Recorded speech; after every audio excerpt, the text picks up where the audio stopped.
Hello students, मैं हूं कुमार अभिषेक और स्वागत करता हूं आपका अपने यूट्यूब चैनल कुमार मैथमेटिक्स में।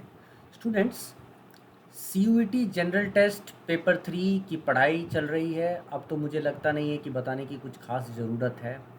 क्वांटिटेटिव रीजनिंग मतलब अर्थमेटिक्स का फर्स्ट टॉपिक, वैसे तो मैंने आपको सिंप्लीफिकेशन बताया इससे पहले, लेकिन फर्स्ट टॉपिक परसेंटेज बहुत ही ज़्यादा इम्पॉर्टेंट। अभी तक 2 वीडियोस आपको मिल चुका होगा, दोनों बहुत ही शानदार वीडियोस रहा है और दोनों बहुत ही बेसिक्स रहा है। आपको उन बेसिक फंडामेंटल्स को ठीक से समझना है, सीखना है। अगर आपने नहीं पढ़ा है तो आप जाइए, उन वीडियोस को देखिए, सीखिए और फिर यहाँ पर आप क्वेश्चंस को बहुत ही अच्छे तरीके से सॉल्व कर पाएंगे। तो आगे पढ़ने से पहले, शुरू करने से पहले मैं बस थोड़ा सा आपको एक आइडिया दे दूं। जो बच्चे मुझसे जुड़ना चाहते हैं, तो ये तो यूट्यूब पे तो हम आप जुड़े ही, मतलब सब्सक्राइब करें, आप लाइक करें और टेलीग्राम, मेरे टेलीग्राम चैनल के साथ आप जो जुड़ जाएं, जो ऑलरेडी आप लोगों ने देखा भी होगा।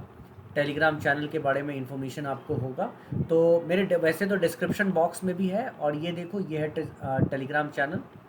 इस इसको ज्वाइन कर लो गाइस, ठीक है, इसको ज्वाइन कर लो। और ये है मेरा नंबर जिस पे आप व्हाट्सएप कर सकते हैं, मैसेज कर सकते हैं। और व्हाट्सएप ग्रुप्स का भी मैंने अपने डिस्क्रिप्शन बॉक्स में डाल दिया है लिंक। चलो, सबसे इम्पॉर्टेंट बात, जो मुझसे जुड़ना चाहते हैं बच्चे, मेरे ऐप को डाउनलोड करो। Most important thing, Kumar mathematics app. तो यहाँ पे जो हम क्लासेस कर रहे हैं वो तो है ही, ये तो आपके एग्ज़ाम्स के हेल्प के लिए रहेगा ही। साथ ही साथ कोई अगर इसका पूरा का पूरा फुल कोर्स करना चाहता है या सीयूईटी का, तो वो कुमार मैथमेटिक्स ऐप डाउनलोड करें। ठीक है, कुमार मैथमेटिक्स ऐप डाउनलोड करें। और उस ऐप में, मतलब ये जो ऐप है इसका लिंक डिस्क्रिप्शन बॉक्स में मैं दे रहा हूँ। इसका जो लिंक होगा वो डिस्क्रिप्शन में होगा। तो आपको ये ऐप डाउनलोड करना है अगर फुल कोर्स करना होगा तो। और वैसे यूट्यूब पे जो मैं पढ़ा रहा हूँ वो तो है ही आपके लिए। आप यूट्यूब से भी जुड़े, टेलीग्राम से भी जुड़े। क्यों आगे इन सब से क्यों जुड़ने की ज़रूरत पड़ेगी? आगे आपको पीडीएफ चाहिए होगा, ठीक है। डाउट सॉल्विंग सेशंस भी बच्चे हम मुझे डिमांड करते रहते हैं। तो जो ऐप पे जो कोर्स होगा, उस कोर्स में हर तरह की चीज़ें होती है, ठीक है। जो पढ़ाई होगी वो तो होगा ही होगा, साथ ही साथ डाउट सॉल्विंग सेशंस होंगे, पीडीएफ्स होंगे, पीपीटीज होंगे और टेस्ट वगैरह, ये सारी चीज़ें आपको मिलेंगी। तो इस ऐप को डाउनलोड कर लो और जुड़ जाओ, ठीक है। टेलीग्राम से भी जुड़ जाओ, ठीक है बच्चे। चलो, और शुरुआत करते हैं हम लोग। आज परसेंटेज थर्ड पार्ट, इसका मतलब थर्ड वीडियो है परसेंटेज के ऊपर। चलते हैं, क्वेश्चन से शुरुआत करते हैं, फिर मैं आपको और बेसिक्स इसके समझाऊंगा, ठीक है। अभी तक रिलेशनशिप्स पे हम नहीं पहुंचे हैं, पहले कुछ कुछ बेसिक क्वेश्चंस कर लेते हैं।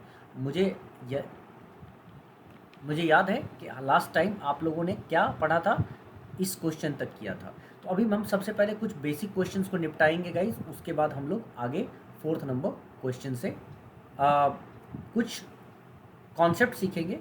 और पहले बेसिक फोर्थ नंबर क्वेश्चन से हम शुरुआत करते हैं, फिर कॉन्सेप्ट सिखाऊंगा। और कॉन्सेप्ट सिखाने के बाद तब हम लोग खुल जाएंगे इन टॉपिक्स में, क्योंकि अभी तक आपने क्या सीखा, मैं पहले भी सिखा चुका हूँ आपको। परसेंटेज मैंने बताया था, क्या बताया था बच्चे? आपको परसेंटेज करना है, आपको रेशियो करना है, रिलेशनशिप अमंग क्वांटिटीज करना है, मतलब डायरेक्टली प्रोपोर्शनल रिलेशनशिप और इन्वर्सली प्रोपोर्शनल रिलेशनशिप। और रेशियो का ही एक पार्ट है एलिगेशन, वो सीखना है। बस जंग जीत ली हमने, ठीक है। तो यहाँ पे इस चीज़ को ध्यान में रखते हुए हम लोग इसको सीखते जा रहे हैं। तो एक परसेंटेज का जो फ्रैक्शनल पार्ट है, उसको मैंने बहुत अच्छे से सिखाया है। अगर कोई बच्चा ठीक से पढ़ेगा, मज़ा आ जाएगा उसको। अब रिलेशनशिप एमंग क्वांटिटीज़ वाले पार्ट पे आएंगे, उससे पहले थोड़ा सा बेसिक्स को हम लोग क्लियर करते हुए आगे बढ़ते हैं। इस क्वेश्चन को देखो, 2 सेकेंड 15 सेकेंड दे रहा हूँ, इसको सॉल्व करो, मैं 1 सेकेंड में आता हूँ, ठीक है।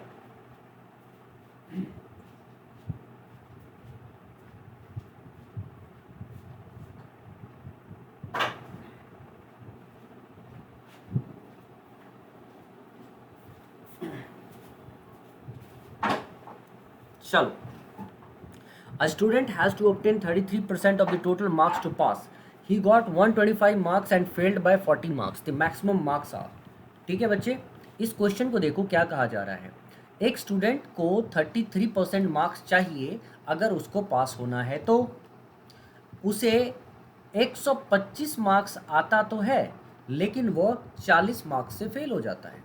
मतलब 125 मार्क्स आया लेकिन उसको 40 मार्क्स नहीं आया। मतलब अगर उसको 40 मार्क्स आता बच्चे तो वो पास हो जाता। मतलब उसको 165 मार्क्स आता तो वो पास हो जाता।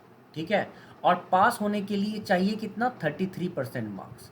इसका मतलब ये हुआ कि अगर ओवरऑल 100% मार्क्स है तो उसका 33% मार्क्स जरूर 165 के बराबर है।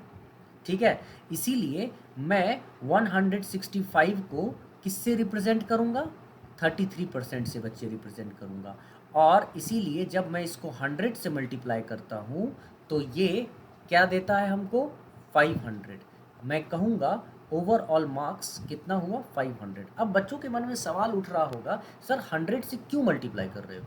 इसलिए 100 से मल्टीप्लाई करते हैं बच्चे, क्योंकि हम मानते हैं कि मैक्सिमम मार्क्स 100% है।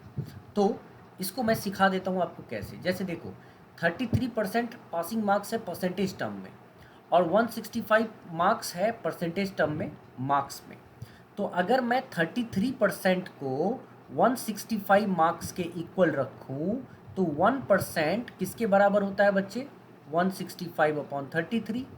ठीक है, इसी को तो रिप्रेजेंट किया है हमने 165/33, जिसको अगर मैं चाहूँ तो काट भी सकता हूँ 5 टाइम्स में। और आपका टोटल मार्क्स कितना होता था, 100%। तो बच्चे 100% का मतलब क्या हुआ, 5 मल्टीप्लाई 100 दैट इज 500।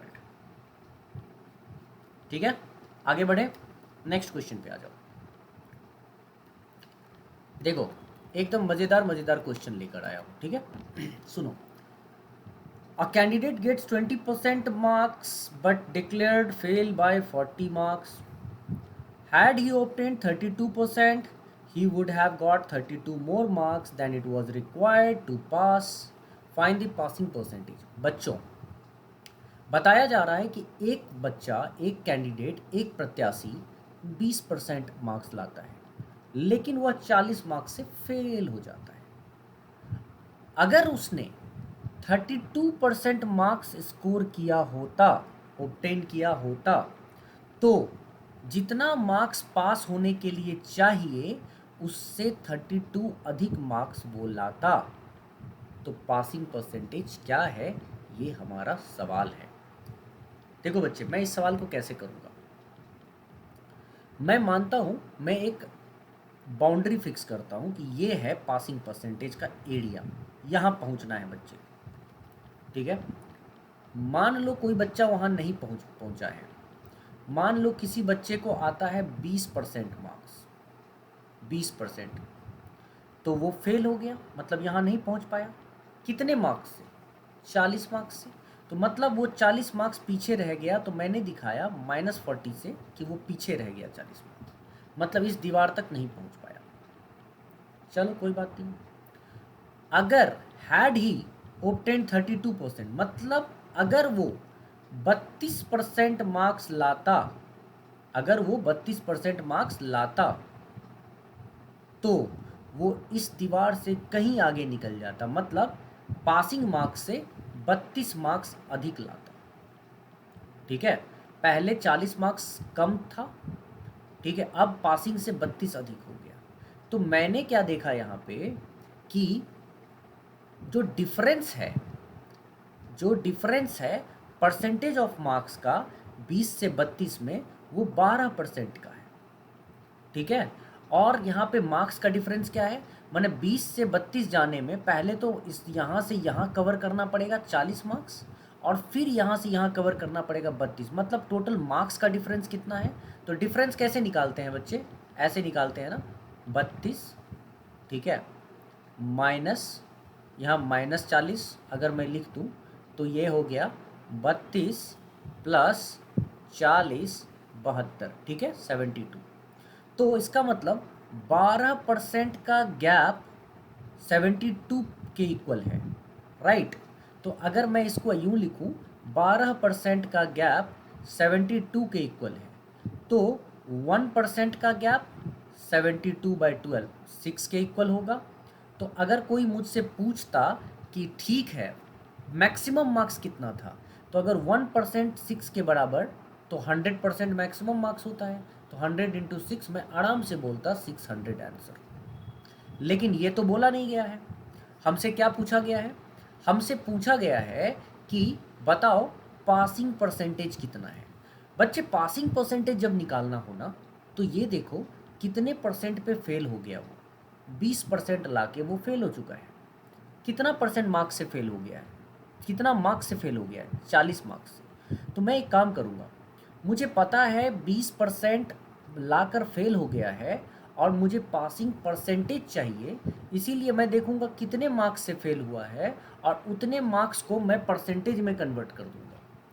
और जब मैं इसको परसेंटेज में कन्वर्ट करूंगा तो 20 के साथ इसको जोड़ते ही मेरा आंसर आ जाएगा कि कितना परसेंट चाहिए, इस दीवार तक पहुंच जाएंगे। तो मैं ऐसे लिखूंगा, मैं ये सारी चीज़ें ना लिख के, ये जो मैंने बताया है ये सब ना लिख के, मैं सीधा लिखूंगा कि ये जो 12% है वो 72 अंक के बराबर है। ठीक है, मतलब 72 मार्क्स 12% के बराबर है। ठीक है, तो अगर कोई मुझसे पूछता है कि 1 मार्क किसके बराबर है, तो 12/72 12/72 दैट इज़ 1/6% के इक्वल है।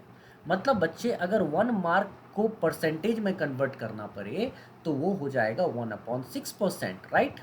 तो मुझे मुझे 40 मार्क्स को देखना है कि परसेंटेज में कन्वर्ट करके क्या आएगा। तो मैंने 40 को 1/6 से मल्टीप्लाई किया। जब 1 मार्क 1/6%, तो 40 मार्क 40 इंटू 1/6 दैट इज 20, 2 3 जा 220 जा। सो 20/3 कितना होता है बच्चे? ये होता है 6.66%। कितना होता है? 6.66%। तो बच्चे एक बार जब आपको समझ में आ गया कि ये होता है 6.66%, तो ये तो कंफर्म हो गया ना कि पहले जो मार्क्स आया था 20, उसमें और 6.66% मैंने 40 मार्क्स जोड़ते तो 20 में और 6.66% जोड़ते, क्योंकि 40 मार्क्स टोटल मार्क्स का 6.66% निकला। तो कितना हो जाता ये हो जाता 26.66%। ये हमारा करेक्ट आंसर होगा। आई होप आपको अच्छे से समझ में आ गया। शॉर्टकट में लगाना है, ये सिखाने के लिए मैं इतनी सारी बातें भी बताता हूँ, अदरवाइज आपकी आदत ऐसी हो कि एकदम फटाफट फटाफट हिट हो जाना चाहिए था। ठीक है, चलो अब देखो,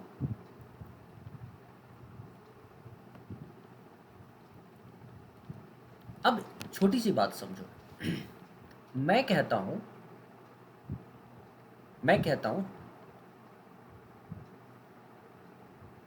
गोलू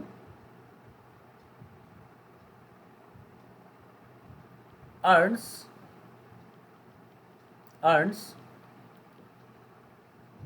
20% मोर देन लोलू। ठीक है, एकदम समझो इस सवाल को। Golu earns 20% more than Lolu. और ठीक उसी वक्त क्वेश्चन होता है बाय व्हाट परसेंट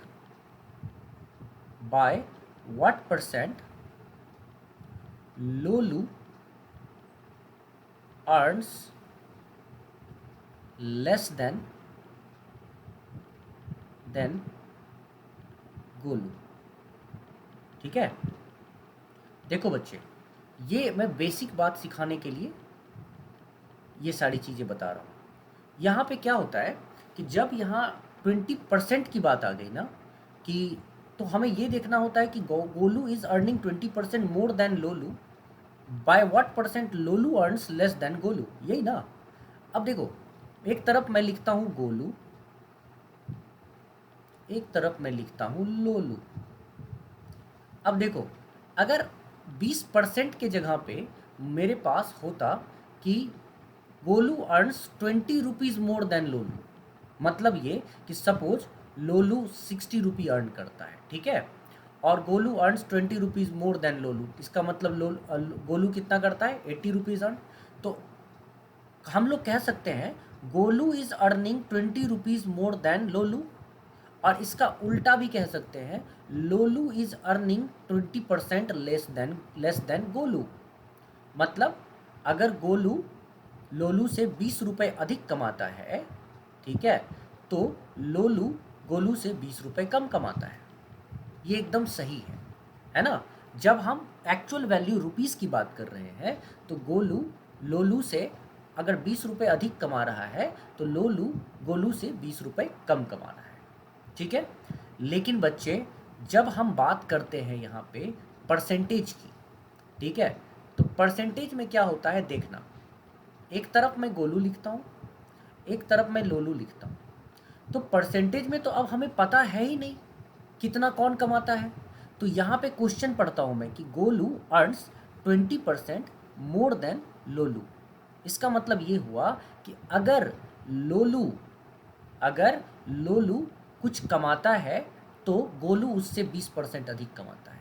तो मुझे सबसे पहले पर देखना होगा कि गोलू का इनकम किसके साथ कंपेयर किया जा रहा है। तो गोलू का इनकम लोलू के साथ कंपेयर किया जा रहा है। तो पहले मैं लोलू के इनकम को कुछ फिक्स करूँगा, कुछ मानूंगा लोलू का इनकम। तो सबसे अच्छा परसेंटेज में जो मानना होता है वो होता है या तो 100% या तो जिस परसेंट की बात हो गई है उसका फ्रैक्शन निकाल के डिनोमिनेटर, जो मैंने आपको पहले सिखाया है। तो मानो कि लोलू 100 रुपीज़ कमाता है तो गोलू 20% ज़्यादा मतलब 120 रुपीज़ कमाएगा। मतलब Golu's income is compare to Lolu's income. So that's why Lolu 100 rupees तो गोलू 20। तो 100 रुपीज़ का मतलब यहाँ पे होता है 100%, राइट। जब भी आप 100 कंसिडर करते हैं दैट डज मीन 100%। तो Lolu is earning 100%, so Golu is earning 120%। तो गोलू लोलू से कितना ज़्यादा कमाता है 20%, राइट। लेकिन इसी का उल्टा, now comparison has to be made with Golu. That means Lolu's income has to be compared with Golu's income. So, Golu earns 20 unit more than this 20 unit more than Lolu. So, by what value Lolu earned than Golu? By what value Lolu earns less than by Golu? तो देखो तो कितना, अगर Golu 20 unit अधिक तो लोलू 20 unit कम। लेकिन 20 unit कम तो कमाता है, लेकिन किसके कंपैरिजन में, गोलू के कंपैरिजन में। तो इस केस में गोलू का इनकम हम लोगों को यहाँ रखना पड़ेगा। गोलू का इनकम यहाँ रखेंगे और गोलू का इनकम यहाँ रखते ही क्या हो जाएगा, मल्टीप्लाई 100 से करेंगे। तो देखो तो कट गया 2 6 जा, और यहाँ पे 100/6 का मतलब क्या हो गया बच्चे, यह आ गया 1/6 इंटू 100। आज तक पढ़ते आए हैं हम लोग 16.66%। तो हम क्या देख रहे हैं कि जब गोलू अर्न्स 20% मोर देन लोलू तो लोलू अर्न्स 16.66% लेस देन गोलू। ऐसा क्यों हुआ? ऐसा इसलिए हुआ कि गोलू का इनकम लोलू से कंपेयर किया गया था तो उस समय बेस क्या था, लोलू का इनकम। लेकिन जब लोलू का इनकम को गोलू के इनकम से कंपेयर किया गया तो उस समय बेस क्या बना, गोलू का। तो परसेंटेज में बच्चे, परसेंटेज की जब बात आती है तो परसेंटेज हमेशा बेस के ऊपर होता है, हमेशा बेस के ऊपर होता है। तो बेस को आप रख के कंपेयर करते हैं, ठीक है। इस चीज़ को एक आधार होता है, आप कंपैरिजन करते हैं, उस कंपैरिजन में एक बेस रखते हैं और तब हम वहाँ पे क्या होता है, मूव करते हैं, ज़्यादा हो या कम। इसी को लिखने का दूसरा भी तरीका होता है, ठीक है। जैसे मान लो कि मैं इसको फिलहाल मिटा देता हूँ, ठीक है। देखना इसको कैसे लिखूंगा मैं,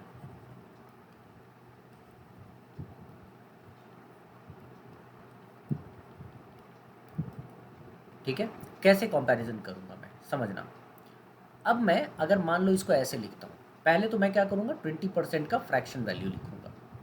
बच्चे 20% का फ्रैक्शन वैल्यू होता है 1/5, ठीक है। एक तरफ गोलू और दूसरी तरफ लोलू। गोलू का इनकम लोलू के इनकम से कंपेयर करना है।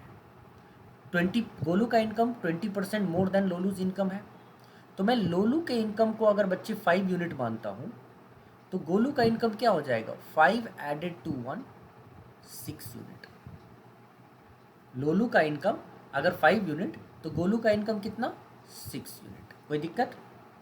तो ऐसे केस में मैं क्या देख रहा हूँ कि Golu is earning 1 unit more than Lolu and Lolu is earning 1 unit less than Golu. तो अब Lolu is earning 1 unit less than Golu, less than who, Golu. तो गोलू को यहाँ रखो, 1/6 देखते ही समझ में आ गया ना कि 16.66% क्या हो जाएगा, ये कम हो जाएगा। इसका मतलब if Golu earns 20% more than Lolu, then Lolu earns 16.66% less than Golu. I hope बच्चे आप लोगों को ये बात समझ में आ रही होगी। तो परसेंटेज में इन बातों की बहुत ज़्यादा इम्पॉर्टेंस होती है और इसको कभी भी नेग्लेक्ट करके नहीं चलना है, नहीं तो आपको आगे चल के क्वेश्चंस गलत होता हुआ दिखेगा। ठीक है, तो हमेशा परसेंटेज किसी बेस को फिक्स करके हम लोग निकालते हैं। चलो अभी मैं तुम्हें और भी चीज़ें सिखाता हूँ। पहले पहले सारी बेसिक बातें सीख लो, फिर क्वेश्चंस तो करते ही चले जाएंगे हम लोग, है ना। ढेर सारे अभी क्वेश्चंस करने हैं बच्चे। तो अब देखो और भी एक बेसिक सी बात कर लेते हैं, यही कंपैरिजन की बात हो रही थी ना, इसीलिए उसी कंपैरिजन पे हम लोग चल रहे हैं क्वेश्चंस करने को। कहाँ है क्वेश्चन भाई, कहाँ है कहाँ है कहाँ है, अब आएगा अब आएगा अब आएगा अब आएगा, यस आएगा आएगा आएगा, ज़रूर आएगा, और ये आ गया। ठीक है, चलो।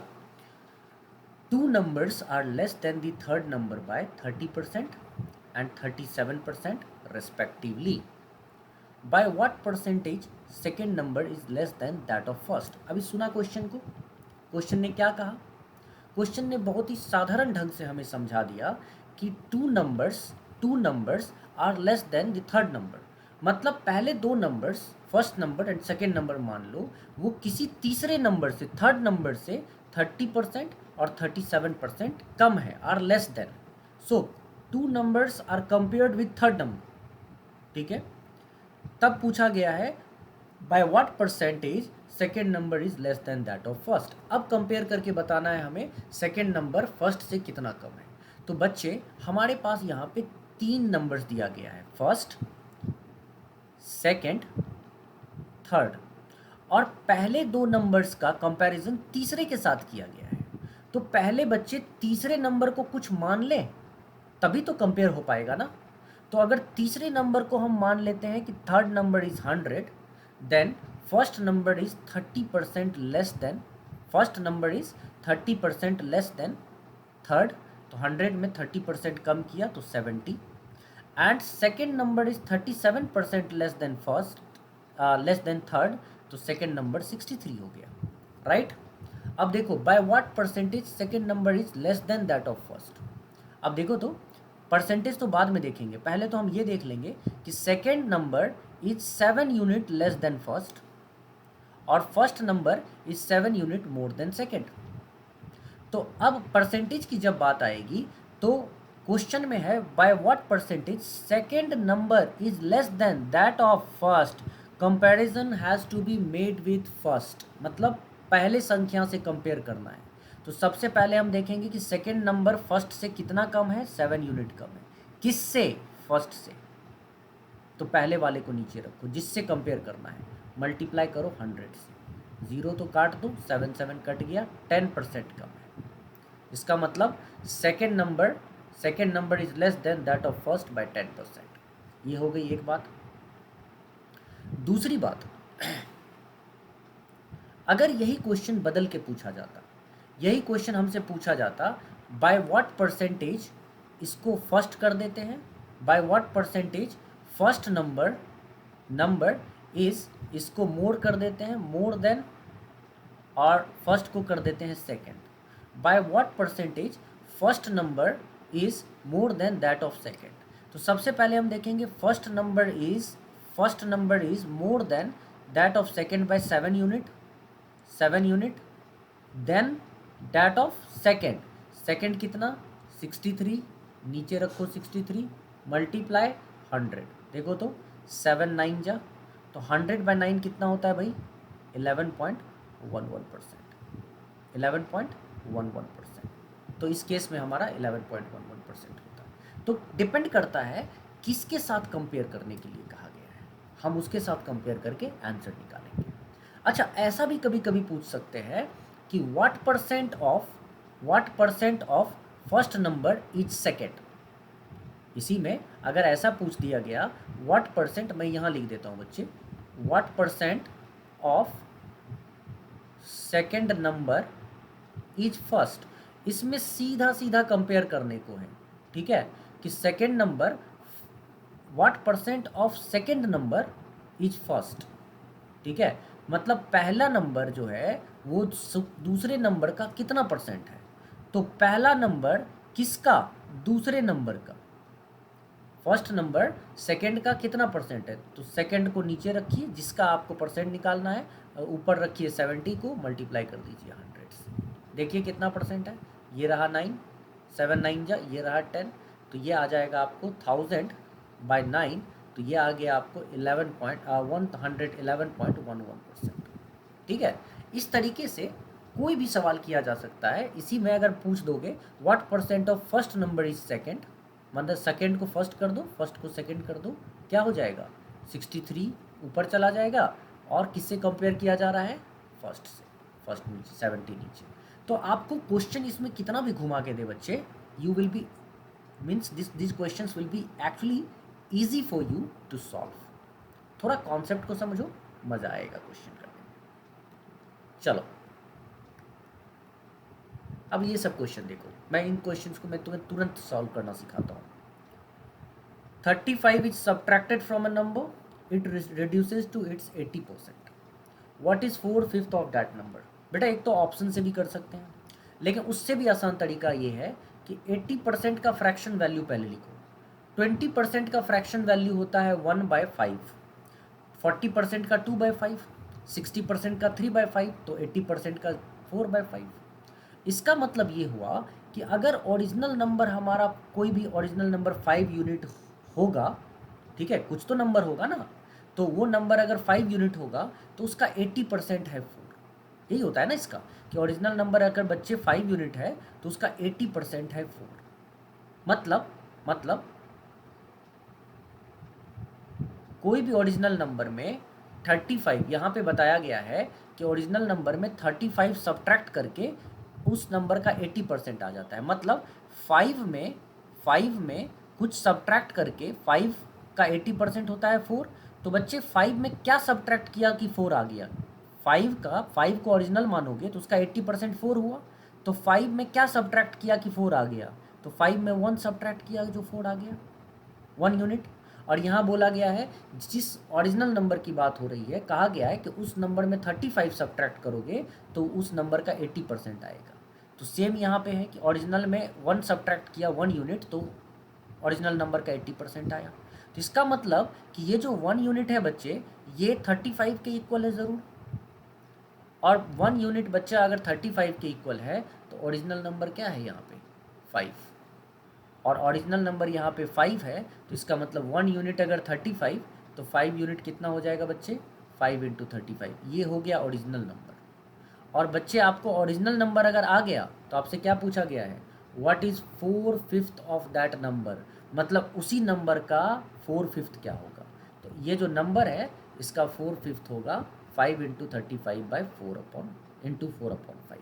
5 और 5 को कैंसिल करेंगे और 140 हमारा आंसर आएगा। Be clear answer. आगे बढ़ें, कितना सिंपल था, as simple as it is, है ना। अब चलो एक नए तरह का और क्वेश्चन करा रहा हूँ। The numerator of a fraction is increased by 20% and denominator be decreased by 30%.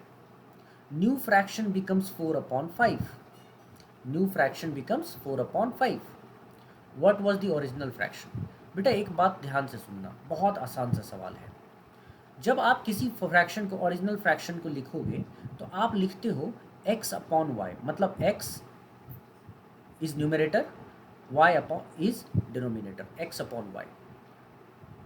अच्छा, x भी अपने आप का 100%, y भी अपने आप का 100%, ठीक है, सभी नंबर अपने आप का 100% होते हैं, पहले भी बता चुका हूँ। तो अगर फ्रैक्शन में न्यूमरेटर को 20% इंक्रीज करना है तो इसका मतलब 100 में 20 ऐड करेंगे और न्यूमरेटर का 120% निकालते ही न्यूमरेटर 20% इंक्रीज हो जाएगा। और डिनोमिनेटर को अगर 30% डिक्रीज करना है तो इसका मतलब y अगर डिनोमिनेटर है उसमें 100 में 30 माइनस करेंगे तो 70% निकालते ही हमारा जो है डिनोमिनेटर 30% घट जाएगा। हम क्या देख रहे हैं कि 100 और 100 तो हमेशा कैंसिल आउट होगा, तो नेक्स्ट टाइम से हम लोग ये नहीं लिखेंगे, हम लोग सीधा लिखेंगे न्यूमरेटर 20% इंक्रीज होता हुआ दिखा तो सीधा 120 से मल्टीप्लाई, और डिनोमिनेटर 30% डिक्रीज होता हुआ दिखा तो 100 माइनस 30 सीधा 70 से मल्टीप्लाई। और ये करने के बाद देखो तो किसके इक्वल आ गया न्यू फ्रैक्शन 4/5। हम करेंगे 4/5 यहाँ पे, 0 और 0 बच्चे कट गया, और कटते ही x upon y equal to, देखो तो क्रॉस मल्टीप्लीकेशन 7 इसके साथ 12 इसके साथ, तो 4/5 मल्टीप्लाई 7/12, 4 3 जा 12 करते ही तुम्हारा आंसर आ गया 7/50। इसका मतलब x अपॉन वाई क्या था, original fraction, and x upon y original fraction किसके बराबर आया है, d 7/15 के बराबर। Are you getting my point? Clear हुआ? मुझे लगता है इन बेसिक बातों को सीखना बहुत ही आसान और बहुत ही मज़ेदार रहा होगा। चलो बच्चे, अब थोड़ा सा और आगे बढ़ते हैं और कुछ क्वेश्चंस को करते हैं।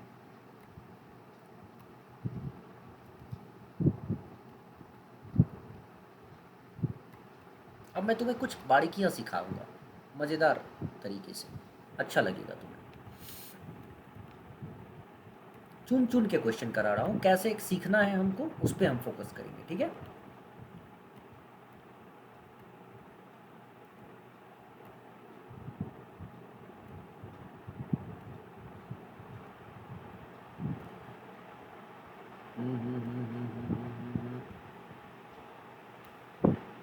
साहब आप आ जाइए भैया, आ जाओ। यस, देखो बेटा, कुछ बारीकियाँ सीखते हैं हम लोग। The boys and girls in a college are in ratio 3:2। Boys and girls in a college are in ratio 3:2। If 20% of boys and 25% of girls are adults, the percentage of students who are not adults, मतलब ये कहा गया कि एक college है जिसमें girls और boys का रेशियो है 3:2। मतलब अगर मैं यहाँ पे बॉयज़ और गर्ल्स का रेशियो है 3:2, अगर मैं बॉयज़ इधर करूँ गर्ल्स इधर करूँ और इनका रेशियो लिखूँ 3:2, ठीक है, 3:2। अब 20% बॉयज़, ठीक है, and 25% girls are adults, the percentage of students who are not adults, हमसे पूछा गया जो एडल्ट्स नहीं है। बच्चे एक बात बताओ, अगर 20% बॉयज़ एडल्ट हैं तो 80% बॉयज़ एडल्ट नहीं होंगे, ठीक है, और अगर 25% गर्ल्स एडल्ट हैं तो 75% गर्ल्स एडल्ट नहीं होंगी, ठीक है। अब देखो 80% क्या होता है 4/5, क्योंकि 20% 1/5, 80% 4 टाइम्स 4/5। 25% होता है बच्चे 1/4, तो 75% क्या है ट्रिपल 3 टाइम्स, तो ये 3/4। अब ध्यान से देखना, मतलब जितने भी बॉयज़ होंगे उसका 4/5 पार्ट्स एडल्ट नहीं होंगे और 3/4 पार्ट्स गर्ल्स की एडल्ट नहीं होंगी। अब यहाँ पे इसको निकालना थोड़ा सा डिफ़िकल्ट लग रहा है, मैं एक काम करूँगा, मैं एक ज़ीरो यहाँ पटक दूंगा, एक ज़ीरो यहाँ पटक दूंगा, तो रेशियो तो हमारा सेम रह गया ना 30 और 20, तो 0 0 कटेगा तो 3:2 रेशियो ही रह जाएगा। लेकिन इस बार बॉयज़ का नंबर 30, गर्ल्स का नंबर 20। अब बेटा अगर बॉयज़ 30 है तो बॉयज़ का 4/5 एडल्ट्स नहीं है, मतलब 30 बॉयज़ 20 गर्ल्स, टोटल कितने 50 स्टूडेंट्स, और इसमें 50 स्टूडेंट्स में टोटल 50 स्टूडेंट्स में 30 बॉयज़ में 4/5, 30 बॉयज़ का 4/5 पार्ट्स, तो 30 का 4/5 पार्ट्स बॉयज़, मतलब 24 बॉयज़ एडल्ट्स नहीं हैं, और 20 गर्ल्स का 3/4 पार्ट्स, मतलब 15 गर्ल्स एडल्ट नहीं है, 15 गर्ल्स एडल्ट नहीं है। तो 24 और 15 दोनों को जब जोड़ेंगे बच्चे तो 39 बॉयज़ एंड गर्ल्स मिला के 39 है जो एडल्ट नहीं है। मतलब आउट ऑफ 50 स्टूडेंट्स बॉयज़ और गर्ल्स मिला के 39 स्टूडेंट्स एडल्ट नहीं है, तो 39/50 मल्टीप्लाई 100 करते ही देखो तो हमको आंसर मिल गया कितना परसेंट बॉयज़ और गर्ल्स एडल्ट नहीं हैं, तो 78% बॉयज़ एंड गर्ल्स एडल्ट नहीं है। 78% is our correct answer.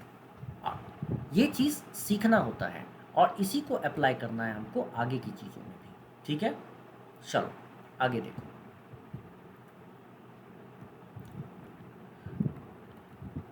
Okay, और ये सारी चीज़ें रिलेशनशिप एमंग क्वांटिटीज़ एक बार ठीक से समझ लेंगे, उसके बाद करेंगे। और भी चीज़ों को मैं अभी बता रहा हूँ, उसको देखते हुए हमको चलना है। देखो बेटा, expenses on rice, fish and oil of a family are in the ratio 12:17:3। बताया जा रहा है किसी फैमिली में जो एक्सपेंस होता है वो राइस के ऊपर 12 पार्ट, ऑयल के ऊपर 17 पार्ट, फिश के ऊपर 17 पार्ट, ऑयल के ऊपर 3 part. The price of these articles are increased by 20%। और इन आर्टिकल्स के प्राइस में 20%, मतलब राइस में 20%, फिश में 30%, 30%, एंड ऑयल में 50, मतलब 50% का इंक्रीमेंट हो गया, इंक्रीज हो गया। तो total expenses of a family on these articles are increased by, मतलब इन आर्टिकल्स पे टोटल एक्सपेंस फैमिली का कितना इंक्रीज होगा, ये है सवाल। मैं क्या करूँगा ऐसे क्वेश्चन में पता है, एक तो अगर किसी बच्चे को सिंपली सॉल्व करना आता है बहुत ही सिंपल तरीक़ा से, तो देखो कैलकुलेशन किसी बच्चे का अगर बहुत ही बेटर होगा तो वो ऐसे करेगा, राइस, फिश, ऑयल। तो वो 12 यूनिट देखेगा राइस पे, 17 यूनिट देखेगा फिश पे, 3 यूनिट देखेगा ऑयल पे। तो 17 + 3 20, 20 + 12, इसका मतलब उसका टोटल खर्च 32 यूनिट था। टोटल खर्च उसका 32 यूनिट था, राइट। अभी क्या होता है कि अगर पहले 12 यूनिट उसका राइस पे खर्च था और उस पर 20% इंक्रीज़ हो गया है, तो किसी बच्चे का कैलकुलेशन अगर फास्ट है तो उसको तुरंत पता चलेगा 12 × 2 होता है 24, और चूंकि सिंगल जीरो है तो एक और जीरो नीचे अगर डाल दिया जाए, मतलब 10 से डिवाइड किया जाए तो 2.4 हो जाता है, राइट। तो 12 का 20% 2.4, जैसे ही ऐड करेंगे इसमें 12 में 2.4 जैसे ही ऐड करेंगे, इसका मतलब राइस पे जो टोटल इंक्रीमेंट हो जाएगा इस बार 14.4 हो जाएगा। मतलब 12 पहले था, 2.4 और ऐड हो गया, 14.4 हो गया। फिश पे, फिश का अभी 17 था, 17 का 30% इंक्रीज, तो 17 × 30/100, तो 17 × 3 मतलब 17 या 51, 5.1 रुपीज़ बढ़ जाएगा। ठीक है, तो मैं क्या करूँगा, 5.1 बढ़ा दूंगा और ये टोटल कितना बढ़ गया, 22.1। और उसी तरह अगर ये 3 रुपीज़ ऑयल पे खर्च था तो उसका 50%, मतलब 3 का 50% होता है 1.5। अगर मैं 1.5 इसको जोड़ दूं तो ये हो जाएगा 4.5। ठीक है, तो अब देखो तो पहले जो खर्च था बच्चे वो था 32 रुपीज़, तो टोटल जोड़ के मैंने 12, 17 और 3 जोड़ के, और अब जो खर्च है वो है 14.4, 22.1 एंड 4.5। तो तीनों को ऐड कर दिया अगर तो कितना आ गया, देखो तो 4, 1, 5, 5, 10, मैंने 0.14, पहले तो ऐसे कर लो, 4 + 2 6 + 4 10 + 1 11, और यहाँ पे 1 + 2 3 + 1 4, 41.0 मतलब 41। तो कितना ज़्यादा हो गया खर्च, तो ये ज़्यादा कितना हो जाता है, देखो 9 यूनिट ज़्यादा हो गया। तो 9 यूनिट ज़्यादा किस पे, तो पहले जो खर्च था 32 उस पे, तो 9 यूनिट किस पे, 32 पे, मल्टीप्लाई 100, ऐसे किया और हमारा आंसर हमको मिल जाएगा। जैसे मैं अगर इसको काटूंगा तो 4 से, तो ये 25 टाइम्स में, ये 8 टाइम्स में, और ये हो जाएगा 225/8। सो 8 3 जा, सॉरी 8 2 जा 16, और ये आ गया कितना 6 और 5, सो 8 8 जा 64, 28:1/8% हमारा आंसर होगा डी। अच्छा देखो, कई बार क्या होता है कि हम छोटी छोटी बातें भूल जाते हैं। हम इतना, ये जो हमने ऐड करना शुरू किया ना बच्चे, ये ऐड करना, ये गलत किया, इसको नहीं करना होता है। ये तो सिखाने के लिए मैंने कर दिया। आपको देखना है क्वेश्चन में क्या पूछा गया, total expenses of a family on these articles are increased by, कितना, इंक्रीज्ड बाय। तो जब इंक्रीज्ड बाय पूछा है तो मैं इतना करूंगा ही नहीं, ठीक है, मैं क्या करूँगा, देखो शॉर्टकट यही लगा दूंगा मैं। ठीक है, मैं यहाँ पे सबसे पहले तो ये देखूँगा कि 12, 17, 3 टोटल ऐड करके कितना आया, 32 रुपीज़। इसका मतलब पूरा का पूरा खर्च था 32 रुपीज़। अब इस पे जो खर्च है राइस पे 12, उसका 20% इंक्रीज़ हुआ, तो मतलब 12 का 20%, 12 टू जा 24, मतलब 2.4 रुपीज़ इंक्रीज़ हुआ। 17 खर्च था फिश पे, ठीक है, उस पे 30% इंक्रीज़ हुआ। 17 3 जा 51, डैट इज़ 5.1 खर्च हो गया। मतलब आपकी अगर प्रैक्टिस अच्छी है, कैलकुलेशन अच्छा है, तो फटाफट आप कर रहे हैं यहाँ पे। फिर 3 रुपीज़ खर्च था ऑयल पे और 50% उसमें बढ़ गया, तो 1.5 खर्च हुआ एक्स्ट्रा। तो देखो तो बच्चे, जब मैं इन तीनों को जोड़ता हूँ, 5 प्लस 4 प्लस 1 5 प्लस 5 10, मतलब 0.2 प्लस 5 7 प्लस 1 8 प्लस 1 9, मतलब कितना हो गया, 9 यूनिट एक्स्ट्रा खर्च।